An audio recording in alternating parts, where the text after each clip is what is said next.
tel Père Castor, avant qu'il ne sombre dans l'héroïne, je vais vous raconter une petite histoire qui m'est arrivée il y a peu.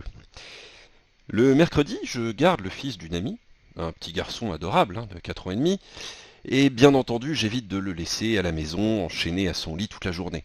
En général, on va faire un tour au parc pour qu'il prenne l'air, se dépense, se fatigue, et soit donc encore plus adorable. Cette fois-ci ne faisait pas exception.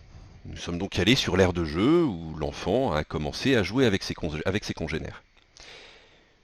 Jusque-là, ce n'était qu'une situation normale, comme je le vis souvent le mercredi. Mais alors qu'il s'amusait avec les autres enfants, il s'est particulièrement bien entendu avec une petite fille qui devait avoir 1 an de plus que lui, quelque chose comme ça. Tous les deux commencent à jouer ensemble et vont, main dans la main, dans la cabane en bois, en haut du toboggan, presque à l'abri des regards. Et là, que ne se passe-t-il pas? Ils se font un bisou sur la bouche. Alors un smack entre deux enfants de 4 et 5 ans, je trouve ça mignon, même si un peu vexant qu'un enfant de 4 ans pécho plus que moi, mais je ne m'en inquiète pas plus que ça. Mais c'était sans compter sur la mère de cette gamine, qui a également vu la scène. Une dame d'une quarantaine d'années, visuellement versaillaise, visiblement catholique, fait son manif pour tous. Le serre-tête, le tailleur, la croix bien en évidence autour du cou, les cheveux grisonnants qu'elle essaie de cacher en se teignant en blond platine, enfin bref, elle avait le déguisement complet.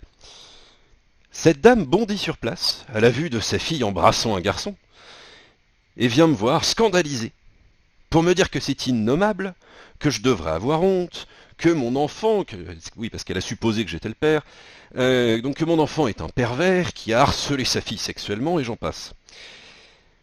Après qu'elle ait presque comparé un enfant de 4 ans à Émile Louis, voyant que je ne réagissais pas, vu que je me concentrais pour éviter de lui encastrer la tête dans le toboggan, elle m'a dit qu'elle allait porter plainte pour harcèlement.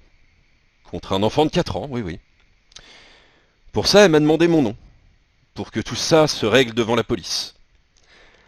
Alors déjà, on peut remarquer la naïveté de la femme qui pense que je vais lui donner mon nom, pour qu'elle porte plainte contre moi. J'essaye dans un premier temps de la raisonner, de lui dire que ce n'est rien, tout en imaginant quand même sa réaction si sa fille lui annonce à 20 ans qu'elle est en couple à 3 avec 2 musulmans et qu'elle ne sait pas lequel des deux est le père. Mais devant son insistance, je finis par céder. Et lui dis, écoutez madame, essayez, personne ne prendra votre plainte. Donc voilà, je m'appelle Marc Dorcel. Ce qui n'a pas eu l'air de l'interpeller. Elle est retournée prendre ses affaires, a attrapé le bras de sa fille, et a quitté le parc en me criant On verra ce que la police va penser de tout ça, monsieur Dorcel. Vous allez avoir des problèmes, monsieur Dorcel. J'ai beaucoup ri intérieurement. Les autres parents présents ont beaucoup ri extérieurement. De cette histoire, on peut retenir plusieurs choses. Premièrement, que certains habitants de Neuilly-sur-Seine sont vraiment bizarres. Deuxièmement, que pour certaines personnes, 2 enfants de 4 et 5 ans qui se font un bisou, c'est du harcèlement sexuel. À quand le hashtag balance ton gosse? Et puis troisièmement, sa fille risque d'avoir une adolescence extrêmement difficile.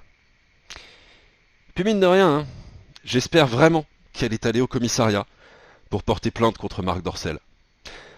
Policier, c'est pas un métier facile tous les jours, et je suis convaincu qu'ils ont besoin de gens comme ça pour les faire un peu marrer et égayer un petit peu leur journée.